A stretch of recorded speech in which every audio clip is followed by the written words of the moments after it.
La vie en entreprise ne s'arrête jamais. D'une certaine façon, un projet pousse toujours le précédent.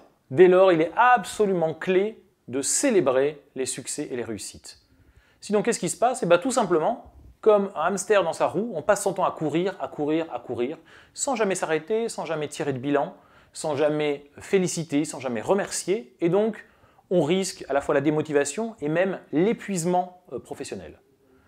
Il est important de temps en temps de se poser pour tirer le bilan de ce qui s'est passé, féliciter, valoriser, remercier, essayer de prévoir ce sur quoi on va désormais se mettre à travailler, trouver des points positifs, quelles que soient les difficultés qu'on a pu rencontrer. Ça va me permettre à l'avenir de montrer à mes équipes qu'elles comptent pour moi, que le travail qu'elles font est important, qu'il n'y a pas que l'aspect professionnel, mais aussi un aspect humain, un aspect plus personnel, et qu'on est capable d'être reconnaissant avec elles. Célébrer les succès permet aussi de maintenir un haut niveau de motivation, d'enthousiasme, d'implication et de participation.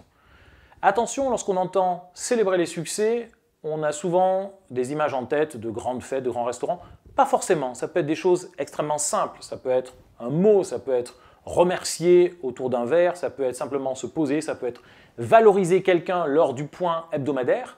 Le simple fait de s'arrêter, de se poser, de féliciter, d'envoyer du positif à mes équipes va déteindre sur l'humeur générale. Ça va me permettre, comme pour un livre, de terminer le chapitre, de tourner la page et d'ouvrir un nouveau chapitre.